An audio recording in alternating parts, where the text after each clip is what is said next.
severe gale 9 for a time, except exceptions. Rain showers. Time south-southwest. Occasionally gale 8 for a time. Rain for a time. Good. Okay. Good morning, guys, and welcome to the StormRider channel. I hope you're all doing excellent, full of health, vibrance, positivity, and optimism. This channel, as most of you will know, is about G-Shock watches, as well as fitness, adventure, strength, resilience, things like that. So yeah, I hope you enjoy this upcoming video where I'm going to give an honest review of the G-Shock GWG-1000 versus the Gravitymaster, the GPW. Now, the reason why this video is coming up, in all honesty, is because a subscriber recently asked the question in the comments, and I must say, when someone says, please do a comparison between the Mudmaster and the Gravitymaster, my initial thoughts are, well, that's quite difficult because they are rather different watches. The functionality on offer is very different, for example. However, upon reflection, actually, in a lot of ways, they are similar. They're both these excellent Master of G. You'll see they've got very similar size and their dimensions are almost exactly the same. They've both got quite a bit of weight to them, and also they're just some of these kind of tank watches, as I'd say. You know, these things aren't ever going to let you down. They're very strong, very durable. However, as you will find towards the end of this video, I have quite a clear differentiation between the two, which I want to take you through now. So please keep watching. If you enjoy these videos, like and subscribe. It's much, much appreciated. And let's get into it. Before I actually go into the details, thanks for the feedback on the map question in the last video. So I asked you to let me know if you know where this map refers to, and I had a specific area that the camera was focused on, and actually people came back with quite a few correct answers, so congratulations to those people. You know who you are. Mr. WatchUp69 was the first person to guess, so he went on the, he's going to be on the New Year's honours list, as promised. Yeah, that is where I'm starting this video now. Does anyone know, can anyone provide input as to what they might find if they were to go to this place? I'm not going to give any more information. There's a very specific, important discovery to be made here, and yeah, that's it. That's what I'm leaving you with. So back to the watches.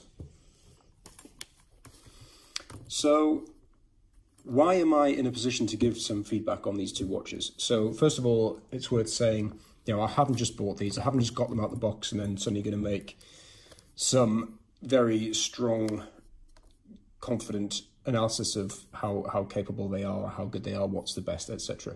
I've got, you know, time on the wrist on both of these watches. I've actually owned the GWG-1000 for, I believe it's 6 years. I was trying to work it out. I could dig out the box with the warranty in it to actually work it out. But yeah, I think it's been 6 years since I've owned this.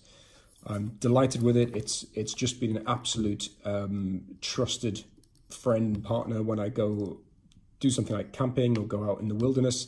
You know this thing is not going to let you down. It's got an incredibly useful compass, which is actually one of my favorite functionalities of all G-Shock watches. It has the tough solar, and it also has an altimeter. It's basically got that classic triple sensor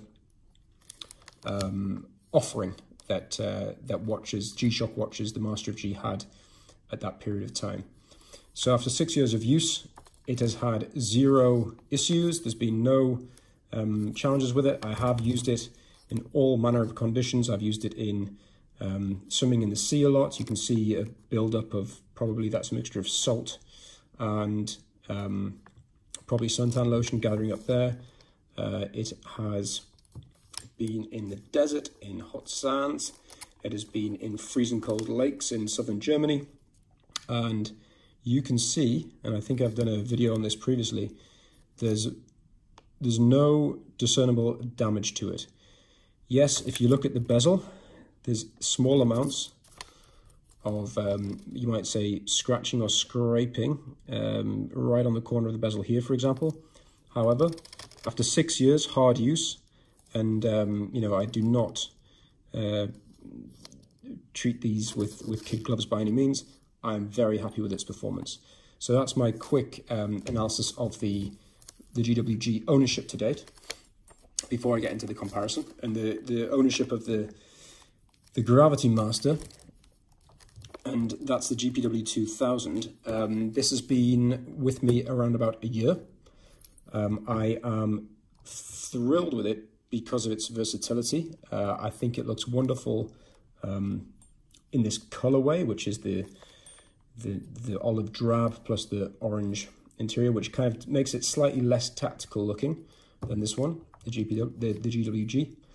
And it's got this wonderful carbon yet soft strap as well. So in the 1 year ownership of this watch, yes, it hasn't got quite as much wrist time as the GWG-1000, and not as many kind of harsh conditions. However, it's served me extremely well, and I'm very proud and happy that I own it. It's certainly one in the collection that I wouldn't be letting go. Not that I let any of them go anyway. Now, on to the comparison between the two. Now, one of the shout-out things that actually comes to mind when I first think about the differences is the fact that the Gravitymaster, the GPW-2000, has a carbon fiber strap, whereas the GWG-1000 does not. Now, I've mentioned this in a few videos. I find that addition to be a real advantage. I love the jelly-like texture of these. They're very comfortable. They sit on the wrist that little bit more comfortably, and are less likely to give that kind of slightly biting, plasticky feel after too much time in a kind of hard use environment. Say you're cycling, or say you're lifting weights or something like that. Don't get me wrong, it's not bad, but over time this can become a little bit too tough on the wrist, and this does not have that same kind of issue. Not that I'd generally be using this in the gym, for example, but if I'm wearing out hikes and things, yeah, this is a wonderful option. So in that respect, there's a key difference which certainly gives it to the Gravitymaster. The next point that really shouts out to me is the look and feel of the watches. So the GWG, it has to be said, is a 100% tactical looking watch, and in fact you probably can't get a much more tactical looking watch if you tried. I can't think of anything that is not more kind of rugged looking, especially when you've got the desert camo strap on like mine. That means it's got a very specific place in your kind of options list or wardrobe, whereas the Gravitymaster is certainly more refined. I mean, despite it being as big and bulky as the GWG-1000, this has a lot more versatility on the wrist in terms of where you can wear it with. So I'm just going to flick over to a couple of videos I made earlier, where you can see the watches being worn just with a kind of smart casual shirt. And to me, it's all personal preference, but to me, the Gravitymaster just looks better in that kind of smart casual environment, whereas the GWG-1000, it doesn't quite work with that smart casual look, and I'd be recommending that, you know, it's more of a kind of sportswear, hiking wear type watch on this side, whereas this is a lot more versatile. In fact, I would say that I wouldn't go so far as to say this is the ideal watch to be worn with a suit, simply because it's so bulky it will protrude under the shirt cuff and may not even allow your shirt cuff to close properly, and for me that would be an annoyance. But yeah, it's definitely something that could be worn smart casual easily, and no one would you know, look twice. The next point I want to cover is the difference between the look and feel, again, that focuses on the face of the watch, so, and the dials. So this is without doubt the kind of classier looking of the two. As I mentioned, it's fit for purpose in terms of wearing smart casual. And That is one of the main reasons. It's because it doesn't have a digital dial. I'm not saying you can't have a good-looking digital dial watch. I actually wear a G-Shock Square with a suit and think it looks great. However, there is something about having the classic lines and the classic face of a dialed watch, which just fits normally better with that classical look and feel. Now, the flip side of that is that when you need to use something such as a stopwatch or a countdown timer, there is just no denying in my mind that this is what you'd always want to use. You don't, when you start the stopwatch on here, say you're using it for some sprints, or you're doing out on the bike, or you're doing a set of, some sets in the gym, or even just cooking something, you start it. Now, if you select the stopwatch on this, first of all, you have to wait for it to zero itself, which, okay, takes probably less than 2 seconds, as you just saw. However,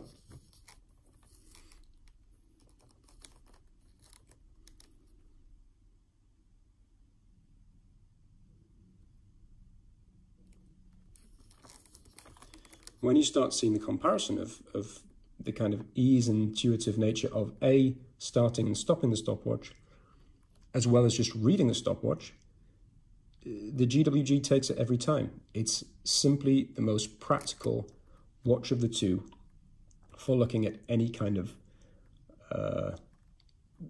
data that it's putting out. I don't think many people could argue with that. Imagine you're 13.5 minutes into a sprint session and you check your watch and you look down and you're probably hot and you've got, your stress levels are up and cortisol's running because you've been putting your body through a lot of stress.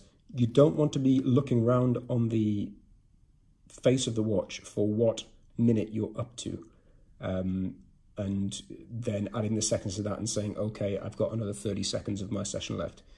Here, you just look at it and you instantly know where you stand. Now, some people would say, well, that's why you wouldn't use this watch for that kind of scenario, and it's true. You wouldn't generally take this out for a sprint session or the gym, but the stopwatch is there and the stopwatch is on here. And of the two, this one is the one I would use every single time. And I must also say, that goes for everything like setting the alarm, going through the timer, countdown timer, for example. You have to spend a lot of time understanding this watch. And that goes on to the next point. With the Gravitymaster, it's got a huge amount of functionality in there. It's one of the cleverest watches I know, like truly mechanical watches. It is just packed with highly powerful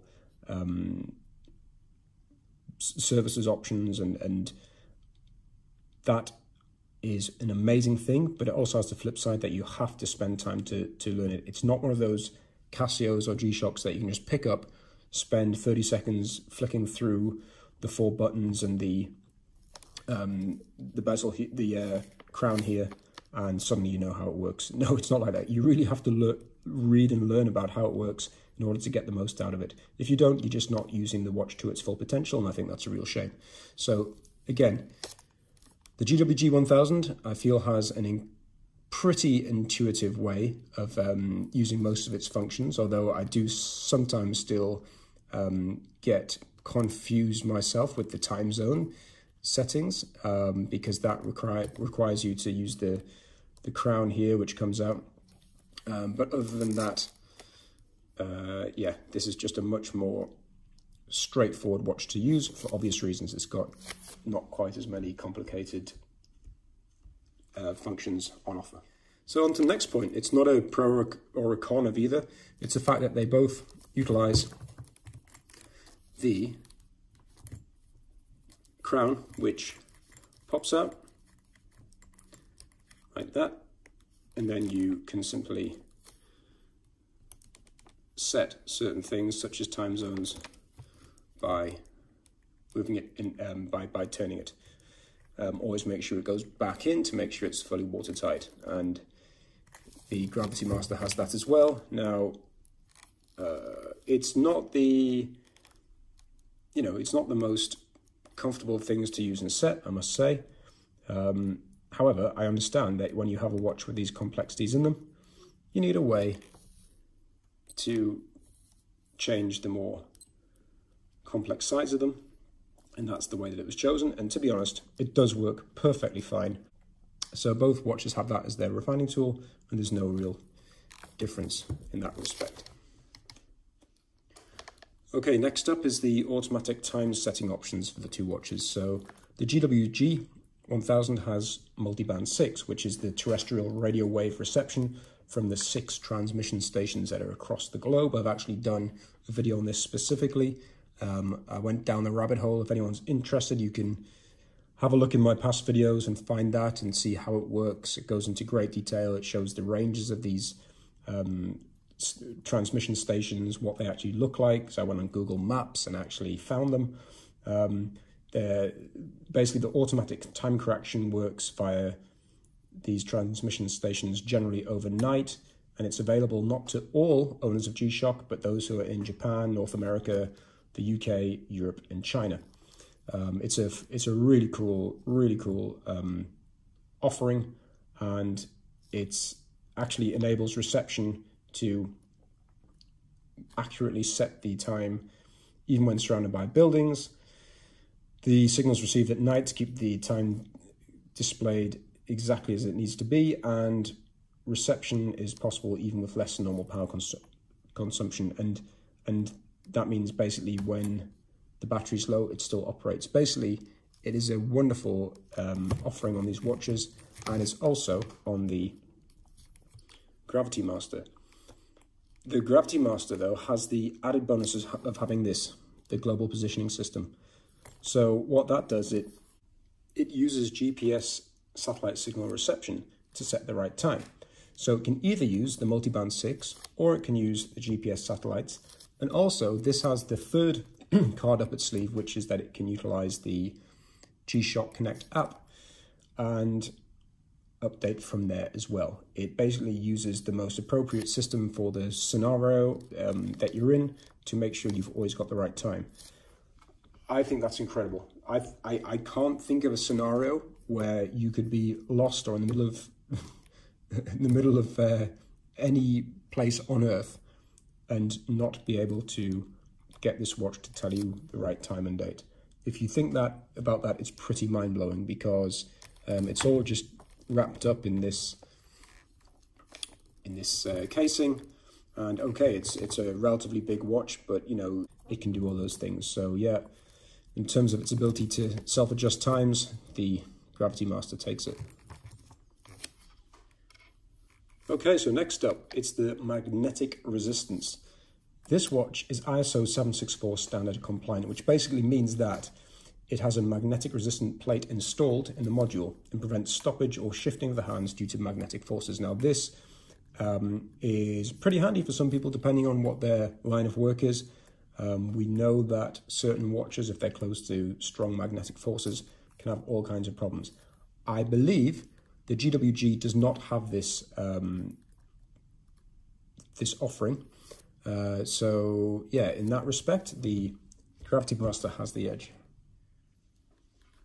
Okay, now a lot of people talk in the G-Shock world talk about what the actual glass is that's used on the watch face. So both of these watches have the Sapphire Crystal. It's high transparency, abrasion resistance, and it's essentially, I've always found the most pleasing face to look through.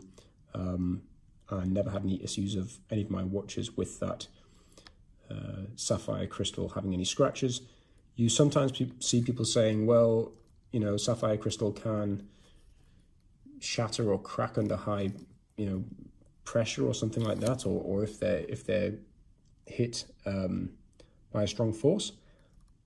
That might be so, but that's quite an extreme use case, and I've personally never even heard of anyone experiencing that. So it might be a valid point, but I think you'd have to you'd be looking at a pretty unusual situation for that to happen.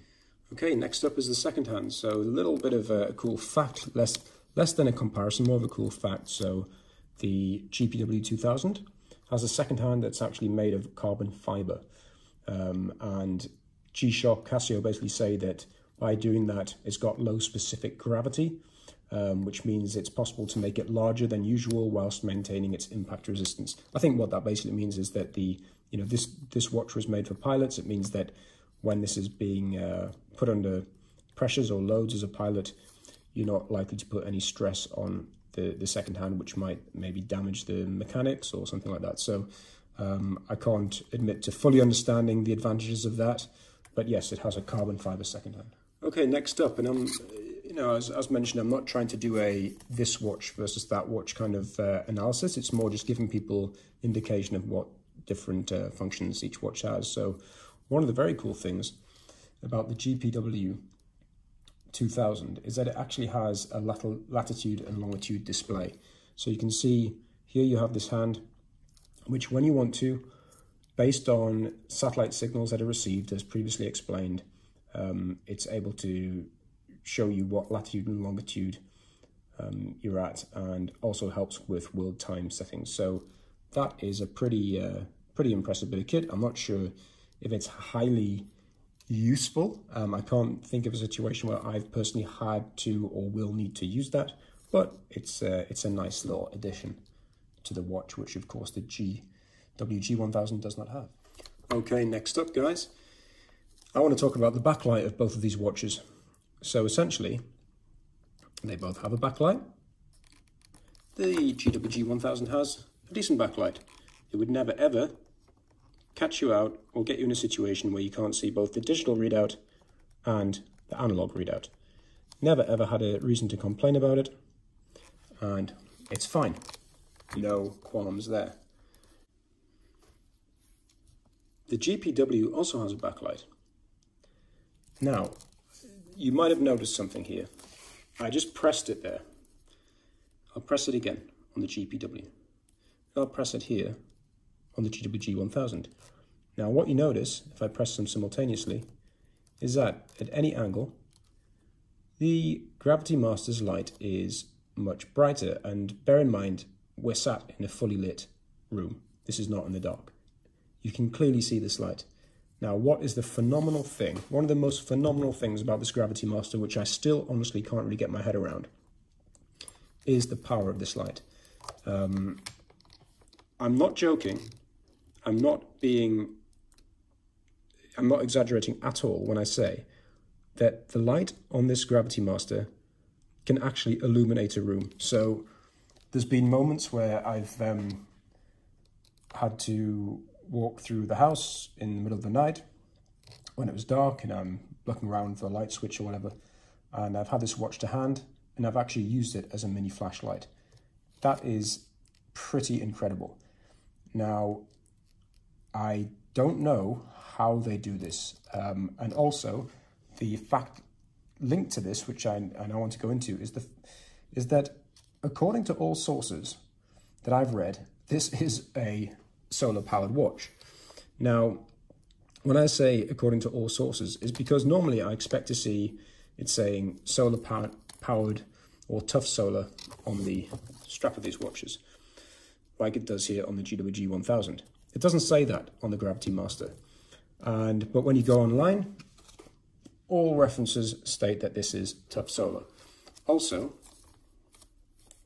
you can see on the top of the GWG-1000 this kind of lattice work across here and across the bottom, and on the back of the face is the solar cell which charges the battery.